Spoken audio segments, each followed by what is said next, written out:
The next guest on the Giant Minds podcast with me is Emma Wharton Love from Spark AI. And this is going to be a very practical chat about how to get AI embedded in your business or organization and how you can make some really good stuff out of it. So please make sure your hot drink is at your side. Tune in, sit back and enjoy. So Emma, welcome. Thanks very much for joining us on the Giant Minds podcast. Really good to have you here. Thanks for having me. Do you want to start off just to frame the conversation, just give a little intro about yourself and kind of where you're approaching this conversation from, what you do? Yeah, sure. So I run a company called Spark AI, and we help marketing teams and creative agencies to start to use AI and to work out how AI is going to evolve their businesses over the next few years. Brilliant. So that sounds like you're very much on the practical end of AI, like how to actually make it useful rather than just like all the potential theorizing of what it might do in some point in the future. Totally. Like, it's all about practicality. I'm not a technologist. I come from a creative background and a kind of a change management background, actually, and which is a big part of AI. It's about how it's going to change how we live and how we work. Absolutely, yeah. Yes, and we will definitely kind of get onto that as a topic. So in order to help frame the discussion for listeners and viewers, should we just talk a little bit about what we mean by AI when we're going to be talking about it, and kind of where that's come from, and how we kind of see AI that we're talking about in terms of how it is and comes into our lives? Yeah, sure. So I talk mainly about generative AI, but AI has been around for like decades, really. I think people have been working on it since the 50s. You probably know more about this than me from a technology background. Well, yeah, I mean, it definitely goes back, machine learning's been a discipline for a really long time. Yeah. And actually some of the really broad definitions of AI include any kind of digital application kind of stuff. It's sort of machines helping with what humans used to help with, like robotic process automation was like a big AI thing that was really popular maybe about 10 years ago. But yeah, now we're very much talking about Gen AI. And what's happened in the last sort of couple of years, 3 years maybe, in terms of the big boom in that. Yeah. Shall I just outline like what generative AI is compared to predictive AI, which is what we've been more familiar with, I guess, in the last sort of 10 years or so. Because like predictive AI has been in our lives for ages. Like I think I used the example when we talked the other day about predictive text and Netflix suggesting to us what we should watch based on what we've watched before, and the weather forecast.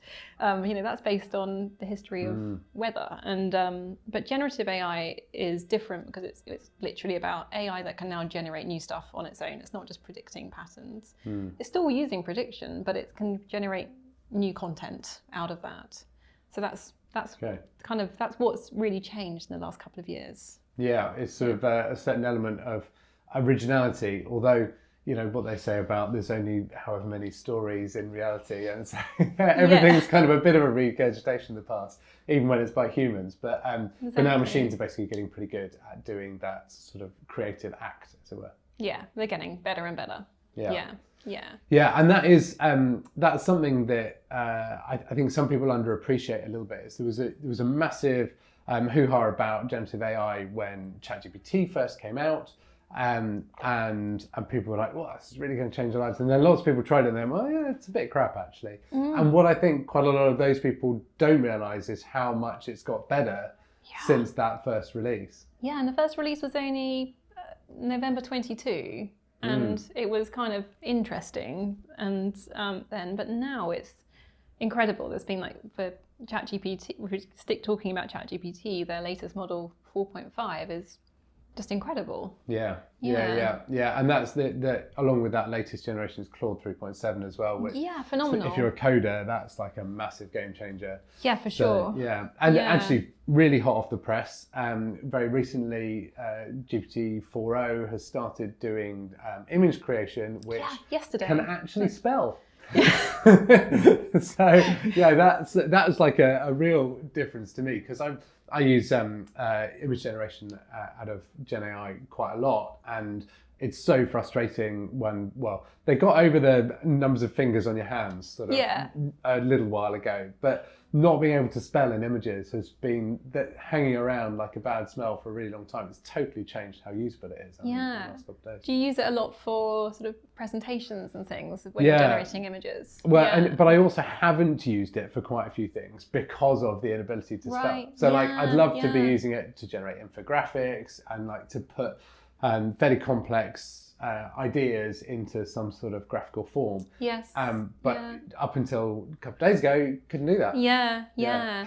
I was just demoing a tool this morning actually called Ideogram, which until yesterday was the only tool that image generation tool that could write and spell most of the time, maybe 90% of the time it could. Right, okay. But so now I need to do a head-to-head challenge between the two and see who comes off best. Yeah, it's fascinating, and that rate of evolution really keeps going, which I guess highlights the need to stay current and keep playing and keep looking around and stay on the pulse with what's going on, which can be really daunting for a lot of people. Totally, there's so much noise and so much hype around all these particularly these new tools, and there'll be if you're working in a business, there'll be vendors sort of targeting you with lots of different tools to do the thing to help you do the thing that you do, and but I think the thing to remember at this point in time and where we are with AI is that each of the tools is just going to try and keep leapfrogging each other all the time. 2 days ago, ChatGPT was really bad at images with type, and now today it's really great. So, and then there'll be something else that leapfrogs it next week. I think Google released their new image generator yesterday as well, so I haven't compared them head to head yet, but there'll be one that's better than the other. And that's just that sort of space race is going to keep happening, I think, this year, maybe next year, and it'll be really interesting to see how it kind of starts to level out in a while. But it is hard to keep on top of it all. So I normally tell people just to stick to 2 or 3 tools and keep your eyes and ears open about other stuff, but don't get overwhelmed by all the stuff that's out there. Just stick to whatever your work's native tool is and one other, and you probably never get to the ends of its ability. And to sort of bring in that topic of change and history and change management, I think human capacity for change is really important here, isn't it? It's like there's so some people are curious about different things and will naturally be wanting to play with things, but that's not everyone. And we're asking people to work differently, and we have to be really respectful of kind of what human capacity for change is, and we seem to be butting up against the limit of that quite heavily. I really think we are. I think AI is moving faster than we are as our human brains are able to move. And I think as employers, we need to kind of appreciate this as a major change program. It's not let's launch a new tool kind of without thinking about how we're going to make space for people to experiment with it, and how we're going to get people from different teams together to see how it changes how they collaborate, or to really understand how it might change business processes. It kind of needs that space and focus. Otherwise, there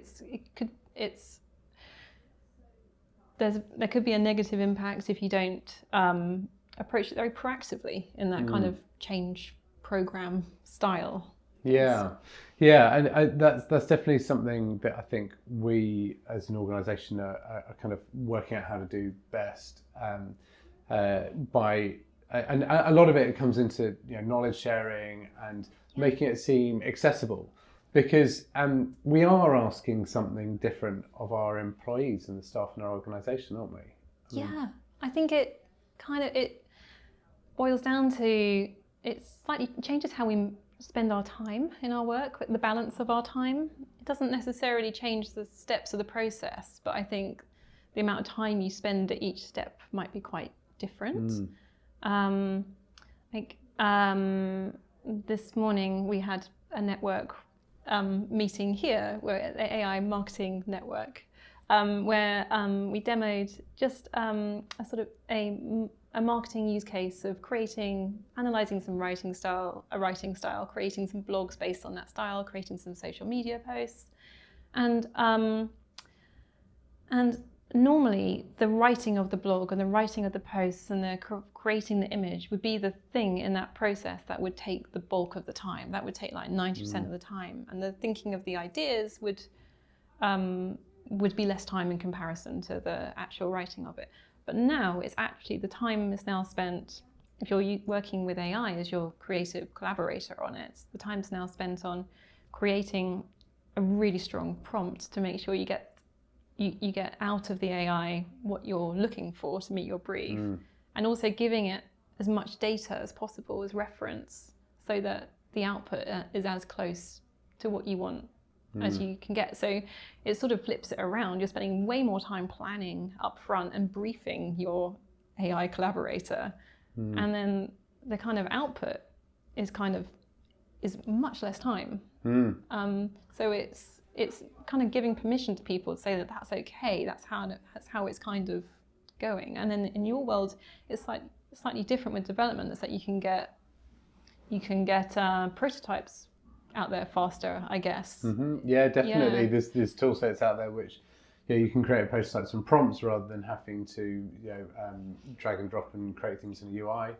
And that's definitely one thing. And yeah, I think it's interesting how you look at the whole process. So in software, we have what we call the SDLC, the software development lifecycle, which is basically everything that gets you from an idea to a working piece of software. And the balance in need is changing across that. So we now spend much less time actually writing code. And that means if a developer is churning out a lot of functionality in less time because they're spending less time physically writing code, then that puts a bottleneck in another part of the system. So you've then got your QA load, and that may be being reduced by AI a little bit, but actually not by as much. So the proportional makeup of the team has to change as a result, as well as each individual doing their job slightly differently. Yeah, there is a whole piece about organisation design related to this, and I think that's sort of, again, like a really proactive approach, like you're thinking about it is really important. Yeah. And it's I think the boundaries between the different jobs are changing too. Yeah. So whereas before, we might have had very separate disciplines for product definition and speaking to users and trying to work out what things are, compared to actually implementing that and coding. Actually, maybe, and I don't know if this is the answer, but maybe the future is we need to shift our skill sets and combine them so that developers are expected to be a lot more interactive with users, and that's like in our world. And I guess in the marketing world, it's a bit more around like, well, you've got like ChatGPT Deep Research can come and do quite a lot of research type stuff. So maybe you need less of the kind of previous intern resource that might have gone and gathered loads of materials, and more of the like expert thinking and collating ideas and validating them and that sort of thing. Yeah, I think in that kind of more creative space, it's there's definitely the sort of the previously quite separate job roles are starting. That there's a real opportunity for people to overlap and hand battons across teams differently.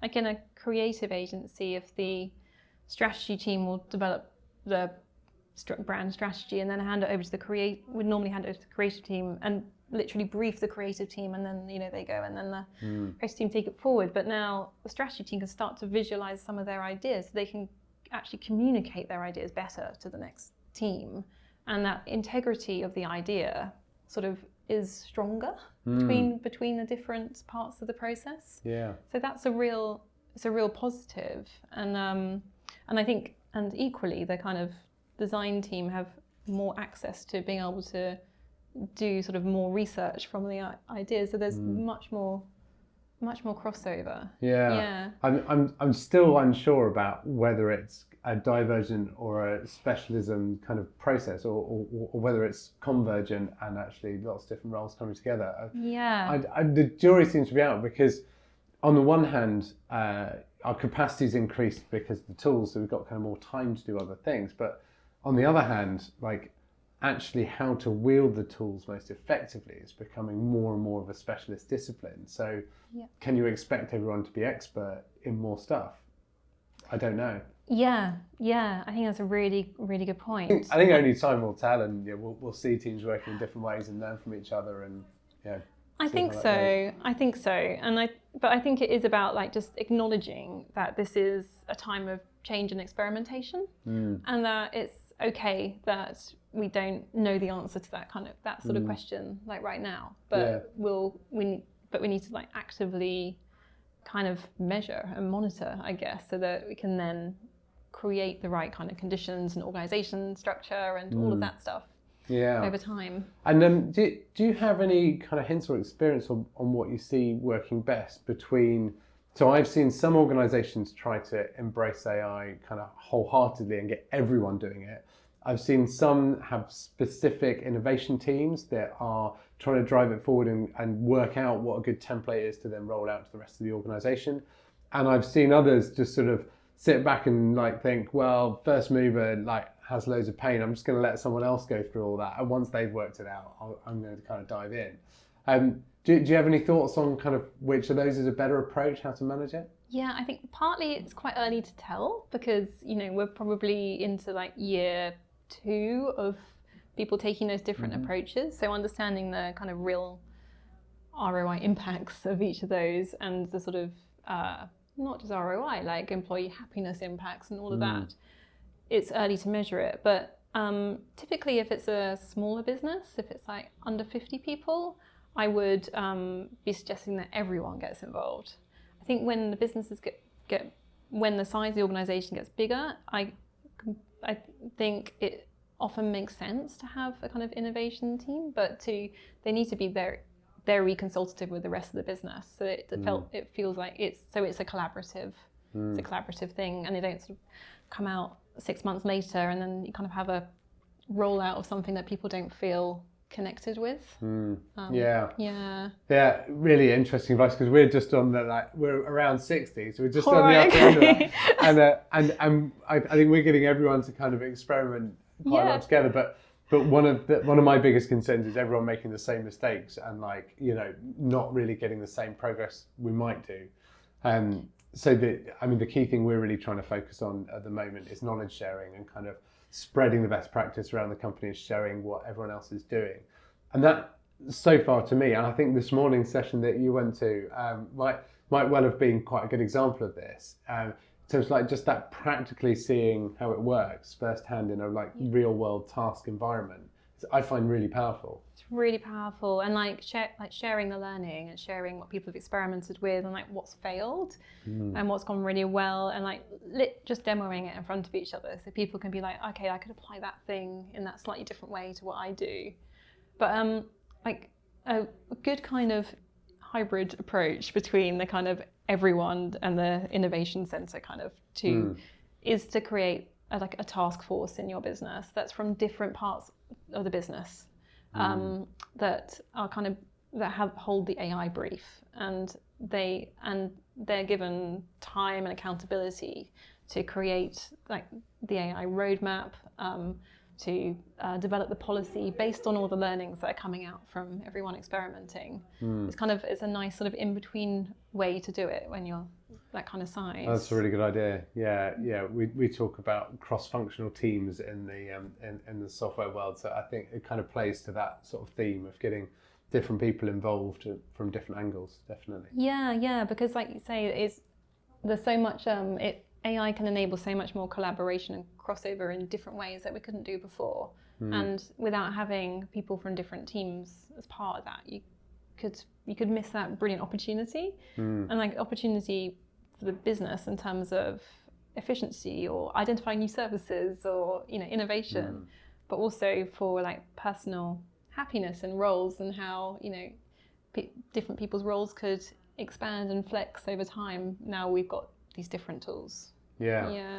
There's so much adaptation that needs to kind of happen in that process. But and it's really astounding to me how everyone's role can actually have some good impact from generative AI. And it's taking that moment to think, how could I apply it in this sense, and what could it do for me here, and getting those ideas in means that even things that you might have thought weren't really candidates become candidates for really making a change. So one example we're going to mention is this podcast itself. Yeah. So yeah, in preparation for this, we had a chat online.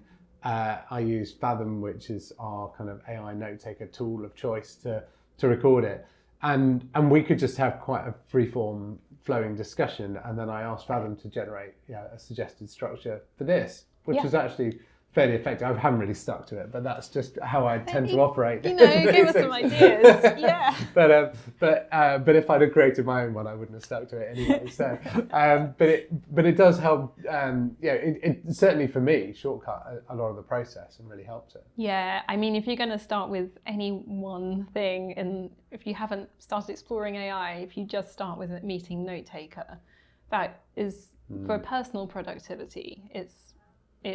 It's incredible in terms of doing things like you can suddenly have a chat with someone and then turn that into an actual thing you can use on a podcast or an article or or you could if you're in a sales position you could then analyze how good you were at sales and use AI to coach you on how to be better next time or that kind there's that just that one act of recording your transcripts can give you so much incredible data. Because you have to think of the transcripts as data now, rather than just a call. Yeah. And I guess it means we're getting more. If you take a step back and look at it from a sort of social perspective, it means we're getting more benefit from the same amount of human interaction. Where human interaction is still at the core of it, it's still based on a conversation, but actually you're getting much more insight and richness out of that than my terrible sieve-like memory would normally kind of permit.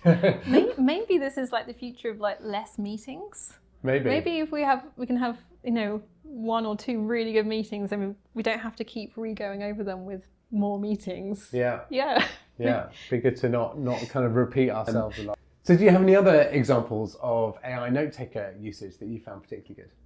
Yeah, I got a couple actually. So I often use them for, if I've had a call with someone that we might be doing a presentation for, so we often do like kind of keynote talks at away days and things to kind of demystify AI for teams. And so I would have had a chat about that with a client and talked about how we might want to approach it for their particular context. And I collaborate with ChatGPT to create a kind of a bespoke outline for the presentation for that particular client, but it can be based on all its knowledge of our existing materials and how we talk about AI and kind of what our narrative is and our key messages. So that's a enormous kind of like personal productivity thing.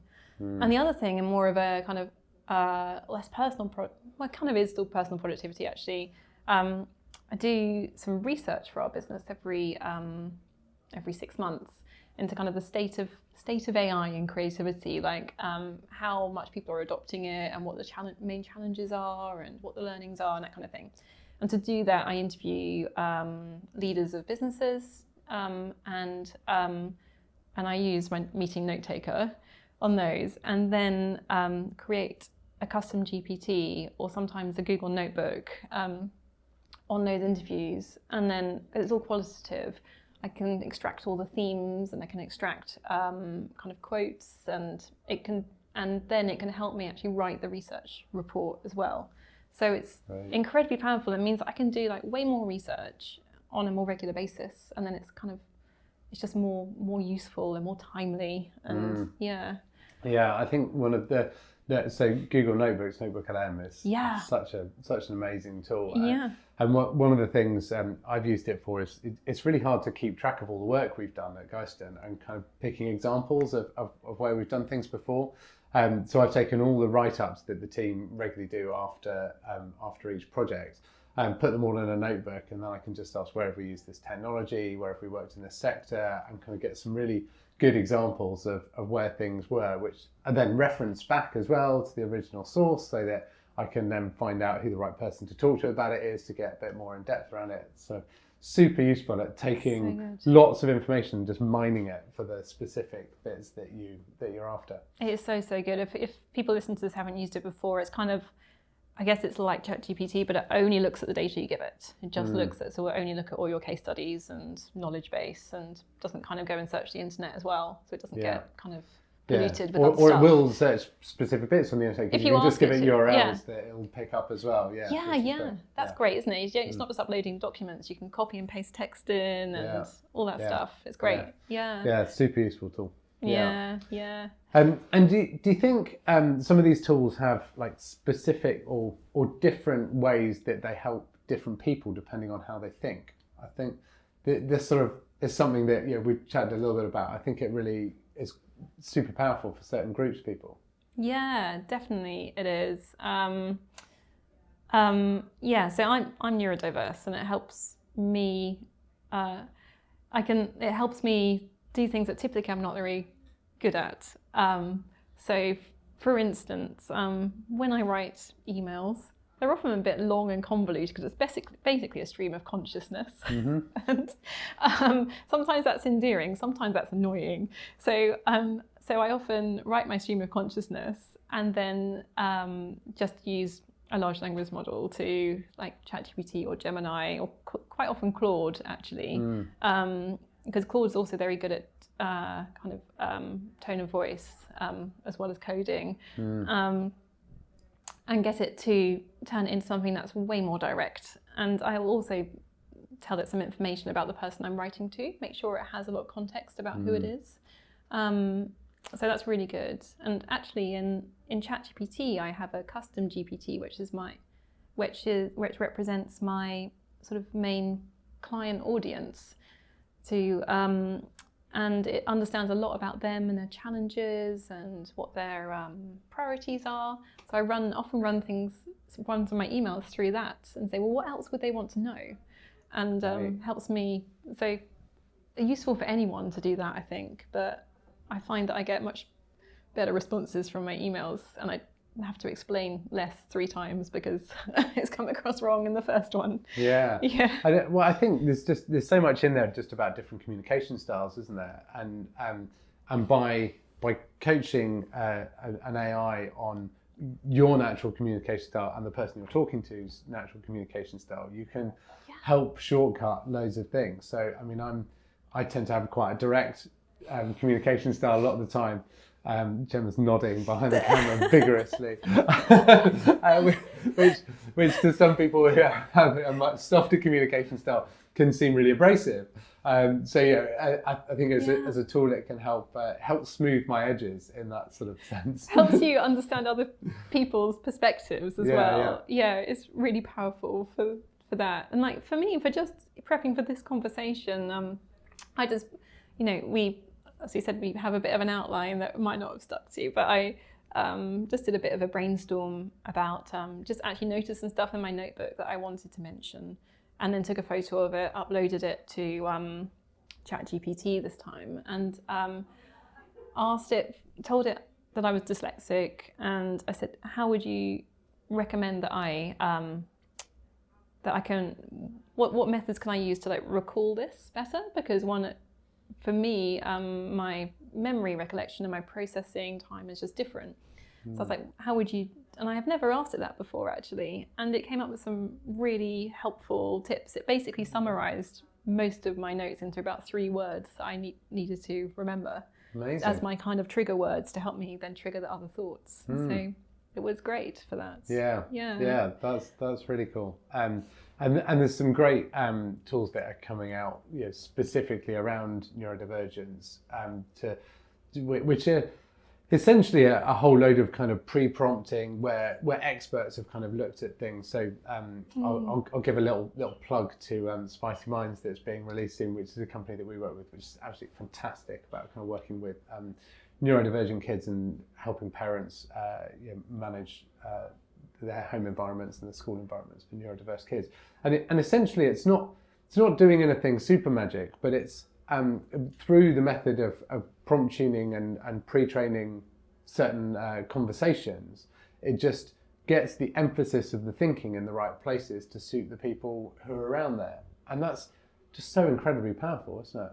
Yeah, I mean, I do, as well as doing what I do day to day at Spark, I'm also a non-executive for a mental health trust, and neurodiversity is part of our scope there, and it just makes me think about how helpful that will be to families of children and young people before they hopefully then wouldn't need to get to the stage of interacting with services like the Mental Health Trust provides. Which is so massively overburdened. So anything we can do to help alleviate that pressure is amazing. Yeah, and just the not having to get to that stage of difficulty would be incredible. So I'm very excited about. I want to see Spicy Minds. It sounds great. Yeah. There's two apps, Rowan and Hazel. One's for the neurodivergent person, and the other's for a parent. So they're heavily recommended. Great. So obviously it's really good to help with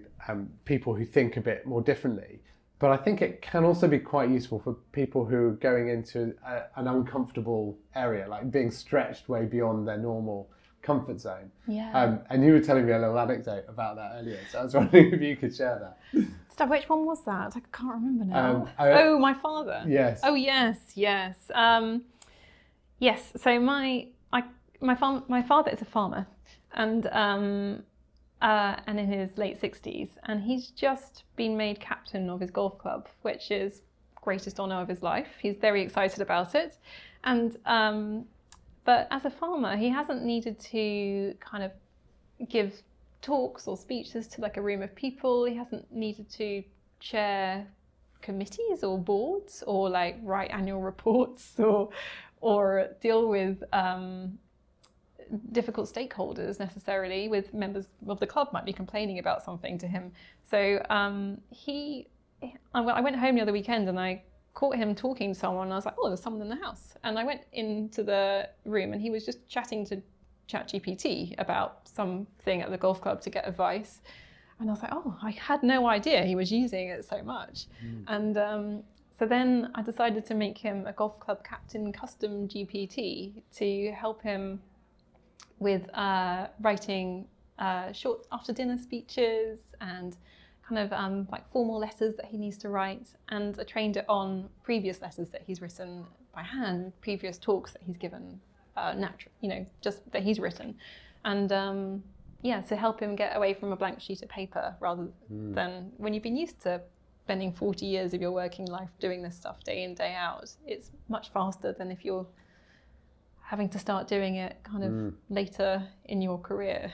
Yeah. And I think that's a really good lesson in there for lots of people. Like we all get stretched beyond our comfort zones in all sorts of different areas. And I think it can potentially be a really good way of helping allay some of that imposter syndrome, nervousness around what we're about to go into. It's just like, give me some tips, please, AI. Totally. Or things like job interviews. You can get AI to take the persona of the person that is going to be interviewing you, and you can kind of role play stuff, and you can try and get your head into what might come up, and so